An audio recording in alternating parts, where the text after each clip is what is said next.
for tuning in, and welcome to Tackling Brain Health. I'm so pleased today to not be talking about sports. Not that I don't love sports, and not that I don't love head trauma, but today we're talking about a different topic, and I am so encouraged and pleased to introduce you to two attorney rock stars from the Inclusive Education Project. I would first love it if you guys could just introduce yourselves and say sort of how you got into the field, and then explain what is inclusive education to people who don't know. Well, I'm Vickie, and I'm here with Amanda Salogi. And we are special education attorneys, and our nonprofit law firm is called the Inclusive Education Project, IEP, and if you know, you know. IEP also is the acronym for Individualized Education Programs, and that's basically our jam. That's what we work with. I mean, we like to say that we're civil rights attorneys. That sometimes gets confused. We get a lot of people who just don't understand that attorneys are even in this area of law. I went to law school knowing I wanted to get into special education law, and my stepfather is a family law attorney, and he goes, "That's not an area of law." And I said, "Yes, it is. Watch." But it's a very unique, very small sector of the law. I mean, there's maybe 50 or so attorneys that do what we do in the state of California. In some states, there's Arizona, 1, 0. Yeah, there's New Mexico, there's 1, maybe 2. Yeah, I mean, I thought I was going to be a teacher. My aunt's a special ed teacher, so I have a degree in child development, went through that route, worked at a school that was full inclusion. So every kid who had an IEP, who had a disability, included in general education, but it was one of those 1 in a million programs that it all worked great. It was done correctly. Yep. And I quickly found out that that was not the case in most areas. Worked with a family who had gone through due process, and I don't know, I'd always been told I should be an attorney, and I fought it so hard, but it kind of clicked into place that this was what I was meant to be, because I just felt like there's too much red tape in the system. So went to law school and met Vickie. Yeah, I had a little bit of a different path. And this will be dating myself a little bit. I thought I was going to be Erin Brockovich, and I was going to be environmental law. I got a fellowship in law school with Coast Keepers here in Costa Mesa, and really just got into it. And it was a lot of paper pushing, which is great, a lot of letter writing, and I'm more of a people person. And when I met Amanda, I was a year ahead of her. I was the third year and she was the second year, and we actually met abroad in Spain. Because normally you're not, normally you're not in the same classes. Like, it just depends, right? Yeah. So we really just kind of bonded over baguettes and cured meats while everybody else was having a siesta. And one of the classes that she was like, "Oh, you should join this. I'm going to be in the clinic." We had a special education clinic. And I thought, okay, yeah, I needed a couple units. That's fine. The only experience I'd ever had with, special education was a cousin of mine that was on the spectrum. And by the time that I was in law school, or at least my third year, he had already graduated. So it was, I had known about IEPs, but not really like what they were. And so I joined this class, and I'm in the class like one time, and then they pulled me because I speak Spanish to the Orange County section. She was in the LA section. So we never got the class. Obviously, we're doing okay. We've had our law firm for 10 years now. Yeah, I mean, we always talked about, 10 years down the line, we'll start our own firm together. She graduated before me, went and worked for a firm. I went and worked for a firm. But about a year or so in, special education law is such a unique field. It's so different than other areas of law. Yeah. So we had talked to our colleagues and people we went to law school with, and, you kind of trauma bond. We kind of trauma bonded over the fact that it was such a unique area of law that no one understood. We call it the Wild Wild West because, federal law for special education only goes back, 40, 50 years. It's not a very old law when you think of like contracts law, family law, and it's done so differently that we would talk to other attorneys and they'd be like, "Oh, we're dealing with this in court." And we'd just be like, "That's just so different." And we quickly found that like a lot of attorneys in this area do things one particular way. And a lot of it is filing for due process, and a lot of it is really traditional legal work. And what does that mean for people who don't know? Like, for people tuning in thinking this is sports, but they're hanging in because they're fascinated. What does it mean? First of all, I will say I am a kid who was diagnosed with profound learning disability, and they use that word disability, and I hate that word. I've said that a bunch, right? Like I prefer learning difference, but I understand disability is a legal term, right? And of course, I didn't have any of these accommodations and that when I was going to school, your field didn't even really exist. It was in its infancy. Right. And so when I was diagnosed, I was in my last semester of grad school, and I took the BRE, a whole battery of tests. I love testing. I love data. We all know this about me. And the idea of like, hey, okay, the professor said, I need to speak to Karen O'Dell at the break. And I was like, uh-oh, like, what did I do? Did I come in late? Like, that's not what you want, right? And then she said, you have a profound learning disability. And I laughed. And I thought like, nope, sorry, lady. Like, I don't think you got that right. Like, don't you know I'm speaking at graduation, right? And then I'm dating myself now, like took out a Post-it note. And she said, do you want to get an A in this class without taking the final? Yes. And then she said, well, you got to go back to your school district because your disability is so profound, it would have been identified in kindergarten. And then she wrote something on paper, Post-it note, shoved it in the desk. And I was like, what was that? And she said, oh, it's my hypothesis. I'll show it to you when you come back. But print everything out. And this is like going way back to like pre-iPhone. She goes, it'll be on microfiche. You may have to spend a day looking for it, but it's going to be there. Right. Sure enough, I did. And there it was. Like in kindergarten, I was diagnosed with visual motor impairment, I had OTPT, and then like our family, my dad was an engineer. We moved a bunch, and the records didn't make it in snail mail to the next school. And that was the end of it. So it was like I only had accommodation in kindergarten. And I went through like all the phases that I feel like people go through when they're dealing with the fact that there's a label, right? Like I was 28, I think at the time, and it was like, oh gosh, one, I should have been identified and I should have had some accommodation.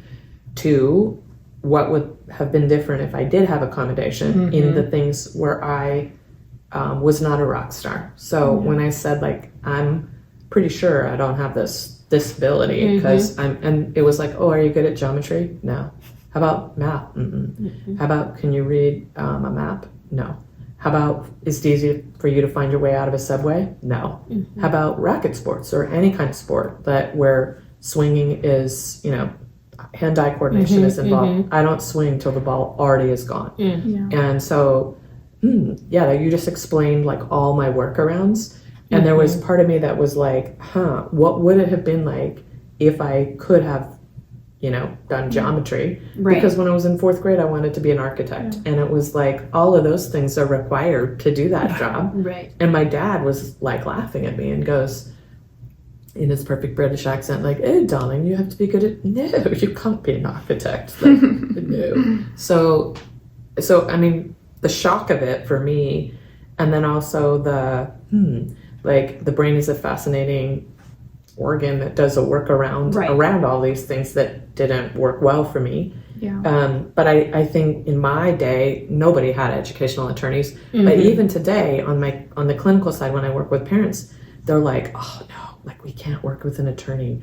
The school will hate us. Right. And so what do you say to parents who say that? Or they go, well, we don't want money for residential treatment or for, like mental health for our child. And they act as though, they're taking books away from students or, hey, they're not going to have a Spanish teacher. What do you say about that? Well, there's a lot of misconceptions about the law. I mean, I remember when I first started, and I have a lot of friends that are teachers and I have family that are teachers, and the general consensus was, well, everything you fight for is taking it away from other students. And that's a misconception because the law, the funding is separate. It is. But I think just in generally, like when we were working for other firms, we realized that, I mean, a lot of attorneys, they handle it like a typical case. Due process is litigation. You are filing a lawsuit against the school district.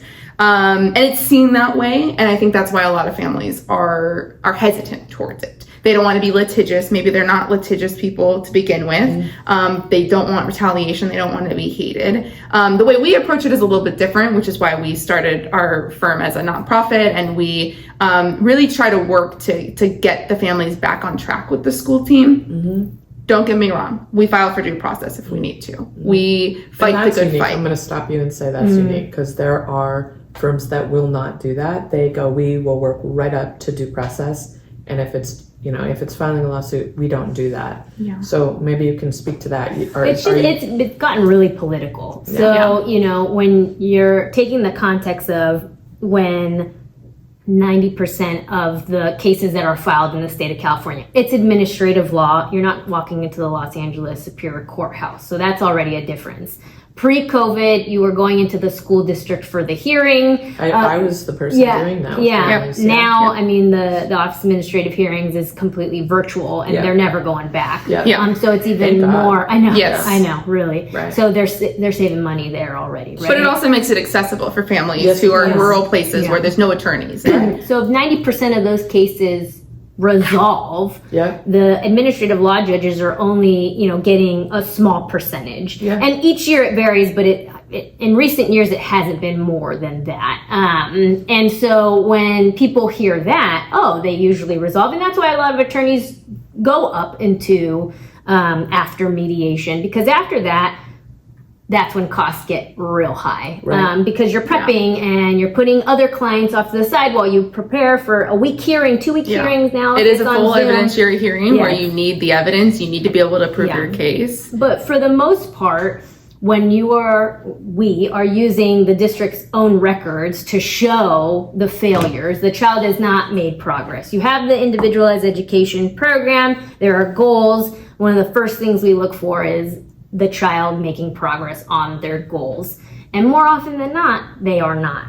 And instead of the IEP team, who is meeting yearly or should be meeting yearly, should be assessing every 3 years, they're not doing their jobs. And that's where we come in. So by the time that a parent reaches us, they're usually pissed off.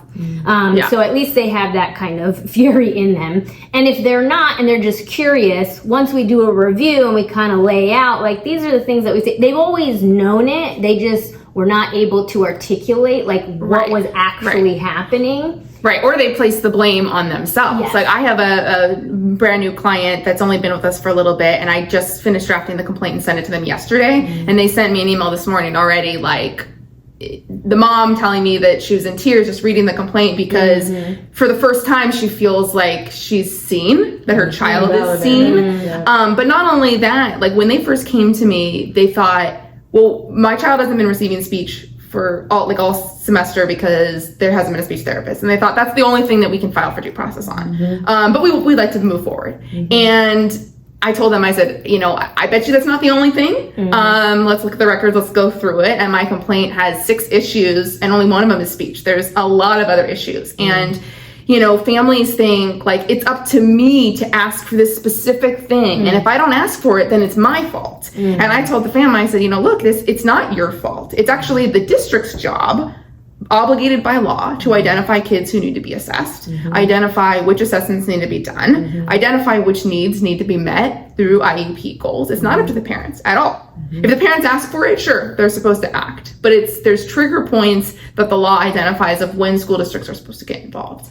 And so a lot of families come to us, wanting to file for due process, and we go that route if we need to. But as much as we can, we try to collaborate and work with the teams, because if this kid is in 2nd grade and we're filing for due process, even if we get the best outcome we can, even if we get private school placement and reimbursement for a bunch of compensatory education, guess what happens next year?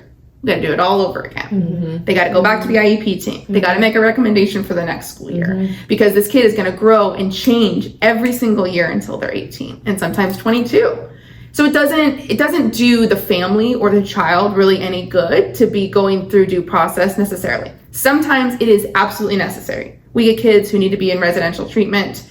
Without a due process, the district will never pay for it. These are kids who, we're not just talking about not graduating high school, we're talking about, will they make it to high school, right? So there's definitely a need for it. But there's so many cases where we want to be able to allow this child to thrive throughout schooling.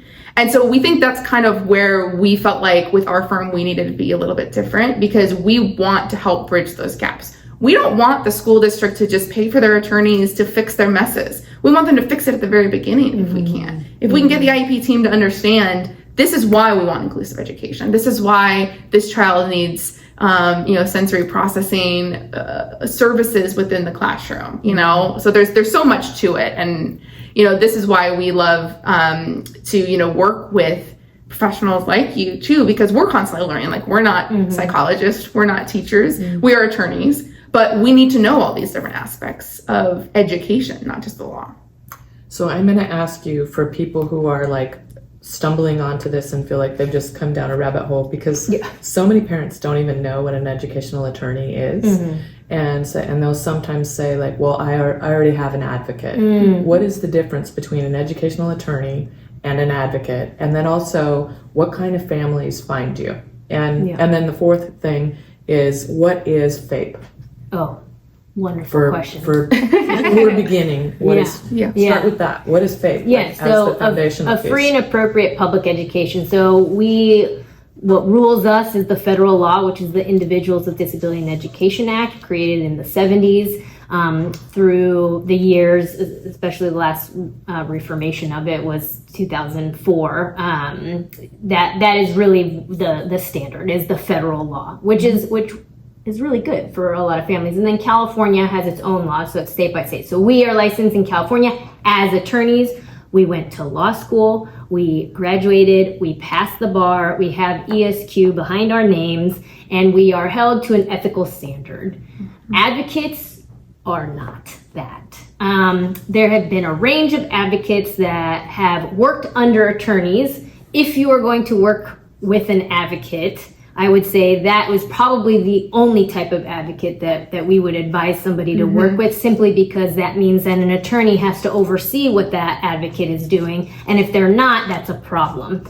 Most of the advocates that we have seen over the years are well-meaning, intentioned people that may have had a child with special needs, and they have just kind of this life experience. Lay person. Yes. Non-attorney. Yeah. And even at the crux of it, like, we get families that say, well, I don't really want to file for due process, so I'm going to go with an advocate. And we say that is still dangerous, because it's not just due process that the Attorney General has come out and said that they cannot file for due process, but they cannot engage in any legal work. They cannot engage in the practice of law. When it comes down to it, and this is why there's so many problems with special education in general, is that it is based on legal principles we are asking school educators, administrators, teachers, paraprofessionals to interpret and implement the law. And they're not lawyers. Right. And they are often not trained by lawyers. They are not trained on what the law says. Right. So to have an advocate come in and go to an IEP meeting and say, well, the IDEA says that a FAPE requires challenging goals and objectives. That is interpreting the law to a certain extent. So while there are some advocates that are really good at going to IEP meetings because they've been through it, and they can say, look, I have concerns about this goal, and I'm going to ask questions, and I'm going to guide the family through the process. That's all wonderful. And we love that, because families shouldn't have to go through it alone. But the reality is that there's so many intricacies, and there's so many things that are said at IEP meetings, statements of this is not legal or this is not legal. And we've seen advocates do that, and they mean well. They're not doing it on purpose, but it can be considered the practice of law. Even if you're reaching out to do alternative dispute resolutions with school districts. So you're not quite at due process, but you're above the IEP meetings, and you are engaged in negotiations. That's the practice of law. So there's a lot of gray areas there that make it difficult. Was, and then the Attorney General came down and said this is no longer gray. And so I think when parents are Googling, that's how they find advocates. Tell me who's a parent who would be doing that. So for example, there are plenty of parents in my clinical practice who go like, we don't need an attorney. We just have a kid who is cutting. Right. We just have a kid who is suicidal. We just have a kid who does not want to go to school. We just have a kid on the autism spectrum. And those are the kind of cases I see on the clinical side. But you see a lot more kids than just those. And that would be like an SED distinction. who are parents who would need, you guys are so impassioned, and like that idea of having your muscle on the parental side is so attractive, but I think there are lots of parents who think like, I can't afford an attorney. They go like, first of all, they say, I don't need one. Right? And the second thing they say is, I can't afford one. So what would you guys say to those two? I mean, we also get a lot of families who say, I don't need one because my kid doesn't need special education. But all those kids that you talked about, those all need special education. When we look at the mental health component, we get a lot of people who say, well, my kid doesn't have a diagnosis of autism. My kid doesn't have a diagnosis of cerebral palsy or Down syndrome or ADHD. My kid is just struggling and they won't go to school. And we go, if your kid is struggling, they probably need something. And that's where we fit in. And part of why we created a nonprofit was because we recognize too that, especially in Orange County, but across the state, families can't afford an attorney. They can't afford advocates. Most attorneys are very expensive. Many advocates are very expensive. They charge by the hour. So we started our nonprofit to be able to provide pro bono and what we call low bono services. So we do operate in all low cost flat fees. We don't charge by the hour because we realize that the access is very much a problem for these families who, even if they recognize or are told you need an attorney. And look, the federal law is very explicit in that if you file for due process and you win as the petitioner, as the parent with the attorney, the district is obligated to pay the fees. And so for us, that's where, we're able to provide that to our low-income families, pro bono, meaning free, because we are looking to see if a case can be filed. So that is how a lot of our pro bono, it's definitely somebody that feels dismissed, that feels not seen or heard by the school district, because we'll have people that for years they were just that,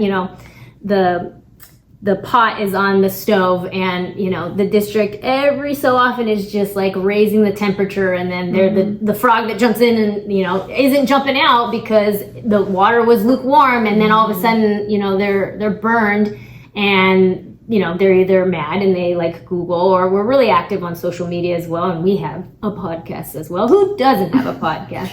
And it's called the Inclusive Education Project podcast. We found that was easier to kind of break down these stereotypes. Our thing is like, let's start the conversation. And I think through the podcast, we've reached a lot of people that were like, oh, I didn't even know that this was an area of the law. I didn't know that my child who went through chemo needed an IEP or even a 504, which is another federal law under the Rehabilitation Act that can provide certain accommodations for disabilities as a legal term that affect their everyday activities. So sometimes you will see kiddos with ADHD have 504s, and maybe they only need light accommodations, if we could say that. So that's like being seated near the teacher. Maybe they need frequent breaks, things like that. Nothing that's actually changing the way that they are accessing the education that would need to be like modified or retaught by a teacher. That's where you're getting into the IEPs, and we're getting these specialized academic services. That's where we're getting one-to-one aids. That's where we could be getting educationally related mental health services, the occupational therapy, OT, PT, physical therapy. And for us, and the research is there, early intervention is what we want to see. And so for you to be identified in kindergarten, magnificent. However, it fell through the cracks, right? And you were able to, other parts of your brain were able to take over and kind of mask and compensate. Exactly right. And I think a lot of these kids that fall through the cracks are the ones that I think families they think, well, maybe my child just isn't going to be a 4-year college kid, or maybe they're doing well enough. They pass through the grades, or maybe even we get a lot of families that have IEPs, right? And they've been told, that everything's just going fine year after year. But we tell families, trust your gut. If you feel like something is off, it probably is. The amount of times we have families that come to us where they're in 6th, 7th grade and they either don't have an IEP, and they should, or they do, but it's been the same thing since kindergarten. We go back and we look starting kindergarten or preschool even, and we look at and we can pinpoint the time when the school knew.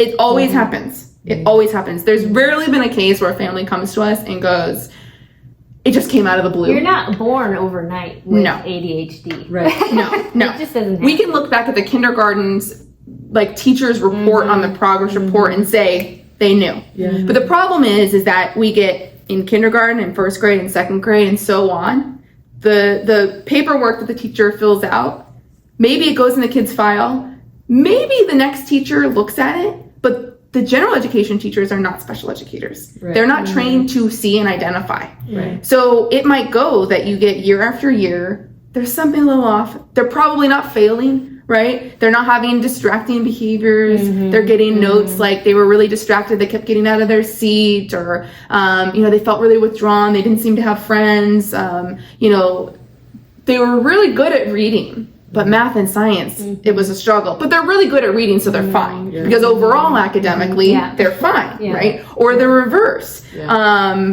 They're fantastic at math. So therefore, they're fine, Yeah. right? Because we know that they're able to do That's things. something that, So that it's you can do well. right. So it's thought Yeah. because this child can do this one thing well, Yeah.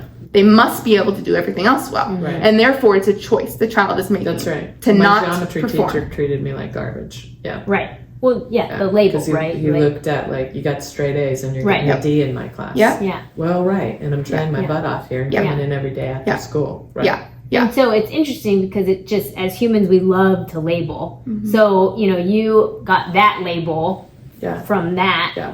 Who knows what would have happened with the Yeah. other label, but we're constantly doing that. I have a kiddo that currently, he has had a diagnosis of tics and he's in the 5th grade, and we just got to a point. I had told the parents right when they had called, I had said, we need to change teachers. And I've been doing this long enough that I don't want to punish this child, but I can't change that woman's perspective on your child. She has labeled him as defiant, as somebody that doesn't want to listen. And when we were like, he has tics, she's like, no, he does the sounds for attention. There's like, and he looks at his friends and we're like, do you know what tics? Do you know what tics is? Like, why are he these cannot assumptions? control it, Yeah. right? And so I think with anything, there's going to be labels. But for us, because an IEP it's rooted in data, right? Right. It's rooted in these evaluations and the goals and, the input from everybody that's like working together to provide the services for the child. At least you have this safety net in a sense, right? To know as much as you can and to really try to uncover your child's potential. Because more often than not, he's lazy, she is just unbothered, and there's no buy-in, and I can't do anything. That Or just very not rare. trying hard enough. Well, Yes. there's a lot of Yeah. assumptions that are made in education. Yeah. Teachers make assumptions all the time Yeah. about kids rather than asking why. Yes. We get elementary, middle, and high school students who get in trouble for discipline. And there's never a question of why. It's always, we're going to suspend, we're going to expel, we're going to call the police, we're going to take this kid away in handcuffs. We've had kids as early as young as 5 years old getting taken away in handcuffs. Why? Why aren't we asking? Sometimes these kids are taken away, the police are called when they have IEPs, and not a single person thinks to ask, does this child have a disability? But there are often, we get kids who, we get appointed for cases in Los Angeles.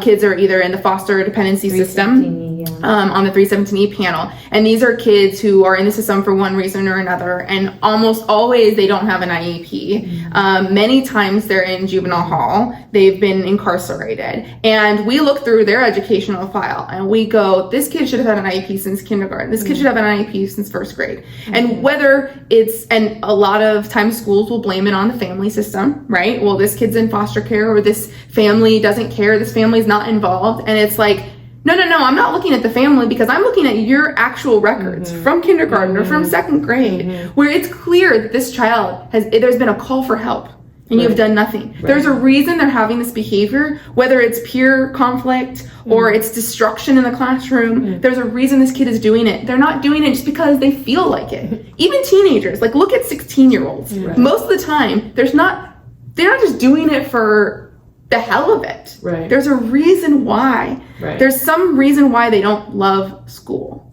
right? Kids And are I'm gonna say born. it's a brain-based race. It is. It is. Brain plays a huge role. Yeah. I But mean, the these other kids. part is like the school functions as the family for 6 Yes. hours a day. Yeah. And They foster know. kids have such an erratic Yes. lack of structure. I mean, they're bebopping around place to place to place, and it's like it is the school's responsibility to provide discipline and structure and function as the role model when they lack the role And model. provide the support they need, which often is mental health support that is woefully lacking in our education system. I mean, whether teachers want to admit it or not, like every child should have an IEP. It's an individualized education program or plan. Right. You're doing that already for all your kiddos, and you cannot do that for a child that has, more severe needs. You're going to need support and you're going to need help. But more often than not, even though they're boots on the ground, they were told, you are not telling parents that they need to have an assessment, because our school psych already has 50 that they need to get done. So I had a friend, her first year, had told a parent, I think he needs an assessment. And the next day, principal called her into the office. I mean, her boss, right? But same feeling that you would have gotten if the principal asked you to come to your office, and they'd said, you do not tell parents that is against the law. When a parent asks a teacher, any school staff that, hey, I think my child might need an assessment, that person is obligated to sit down and put that in writing to help the parent put it in writing. That is what the law says, so that those assessments can be provided. But we have administrators out there that say, no, we are at capacity. I don't think teachers understand the law Right. either. They don't understand the law. They're not told the law. And sometimes they're actively told the wrong law. Right. They're said, this is the way we do things. You don't do X, you're Y, not and gonna question Z. it. You wait until we tell you. Right. And it's heartbreaking because they need the support. They Yeah. can't have a classroom of 25 with 5 kids that have varying dyslexia, ADHD, ASD. They can't individualize to that extent. Yeah, they need help. And so that's what we, hope to provide. My dad's whole side of the family, they're all teachers. And so when they heard that, you're going in a special, I was like, I'm trying to help you guys. It's you need the support in the classroom. I'm not the big bad wolf here. And that's a really good point. I mean, so in the lay world, plenty of people who go, oh gosh, no, I just feel grateful to have a public education, and I don't want to rock the boat, right? And then they don't want to have attorneys act on their behalf because they don't want to be seen as difficult to parents or labeled or have their kid be labeled. But I think what you're saying is we're advocating for the child, but we're also advocating for the whole educational system because the teachers are overloaded and don't understand. And we saw mass exodus during the pandemic because they weren't They're supported overloaded. at all. No one could blame them. And not only that, we have so many kids that are unrecognized, unidentified early on. Yeah. And by the time they get an IEP in 2nd, 3rd, 4th, 5th, 6th grade, it's risen to a level that they are then pushed to a special day class. They are segregated. They are separated. And we're not looking to individualize things. We're not looking to go in the early years and support every kid. Yeah. The school that I worked at, that was that 1 in a million where full inclusion worked perfectly. Yeah. It didn't just benefit that kid who had an IEP. Right. It benefited every kid. All of these kids had started from kindergarten, preschool in their program, being educated with people who were different from them. And they learned from a very early age that this other child is just a child. I'm just a child. Right. We all have strengths. We all have weaknesses. We all need help with things. Right. And they learned not just that tolerance and acceptance, but that understanding that we're all different. And so growing up, by the time they exited elementary school, they thought nothing of their other kids who had a wheelchair or who needed a visual schedule on their desk. And so there was no bullying. There was no peer conflicts. It was so beautiful to see these kids fight over who got to participate with their peers rather than looking at them differently. Because when we try to then, when we segregate them, we are an inclusive society in the sense that we are all out there, right?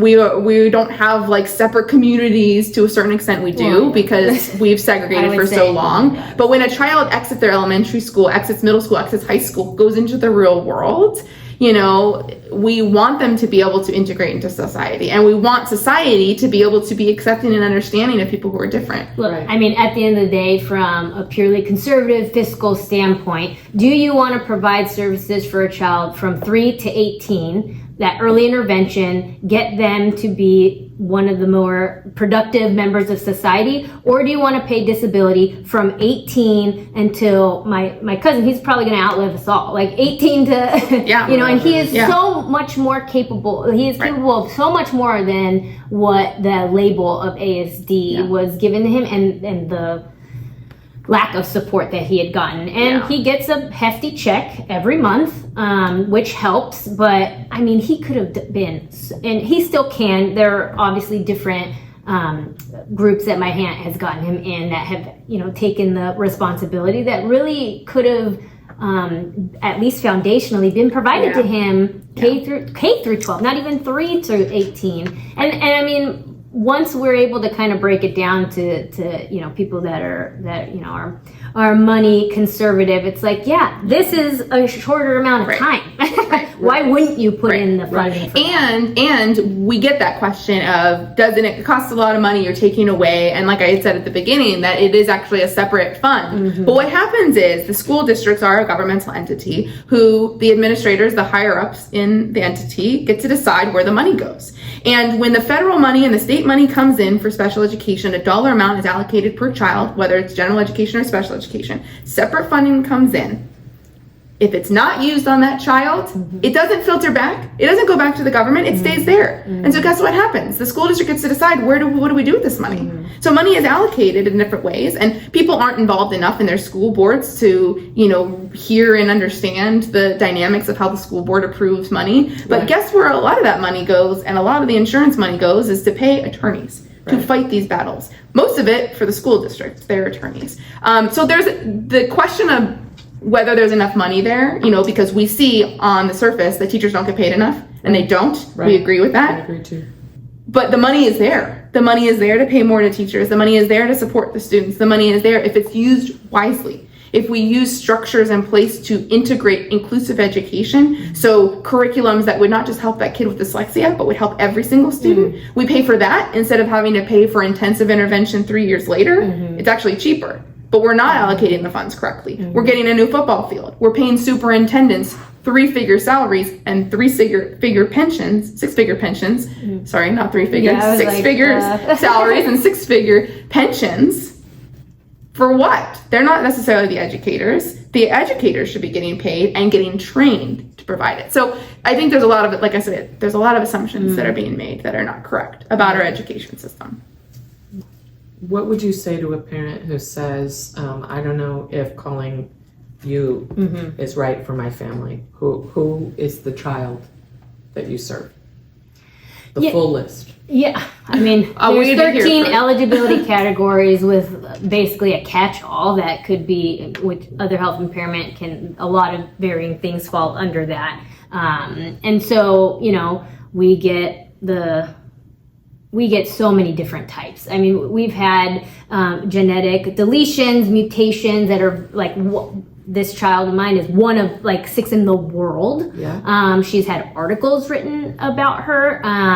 And like we had mentioned, you know, kiddos with dyslexia, kiddos with ADHD, ADD, kiddos that are on the spectrum, which varies in and of itself. Just what this child with autism needs is going to be a heck of a lot different from this child with autism. And so that's where that sense of it's the Wild West comes in. And so really, you know, I really truly believe that the parent that finds us is just a parent that is not felt, seen, or heard, or they're just like frustrated. They're just frustrated. And they talk to somebody, and you know, a lot of word of mouth, obviously, with any attorney is word of mouth. But because of the outreach we do, and we do workshops and trainings, you know, where people, you know, realize who we are and what we stand for. And so, you know, it really just kind of comes down to what that, you know, you have this parental instinct.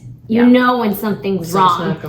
And you know, all you have to do is just speak to somebody that has had that experience or kind of recognizes, that doesn't sound right. Like, what can you do? Who can you call? And just, even a quick, wherever you are, just, special education attorney in my area, you're gonna find us. We're not under a rock, and not necessarily us, any state that you're in, you will find a special education attorney, but it's just knowing that information, just that we exist. Right. And that due process isn't the only option. It's not the only way that you can fight the school team. I mean, in fact, many of our clients, I have several clients that I've had for 10 plus years that we've never filed for due process because we've helped navigate and build a better relationship with the school team and collaborate. And we are the ones that get to go in and be that independent person to a certain extent, to be asking the hard questions, see the things that the parents might not see, and kind of be that in between. Sometimes we are translators in a certain extent, not just for the language, but also for, what does it mean to have challenging goals and really guide families through. So sometimes like you just want to have someone that can help tell you like this is right or this isn't right and ask the right questions. So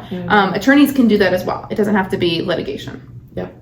I so admire what you both do and the passion that you bring to it. And I think one of the things that people are beginning to understand as we open these assessment centers is they come looking for solutions, and often Neurologics is part of the solution. It's not the only solution. So being able to connect parents with you is part of what we're doing in our Orange County Center, and soon we'll have one in LA as well. Oh, amazing. Thank you so much for joining us, and thank you everyone for taking the time, and we hope that you will like and subscribe so that you can hear about a variety of topics that relate to the brain, and also the people that are so passionately serving the community of Neurologics clients.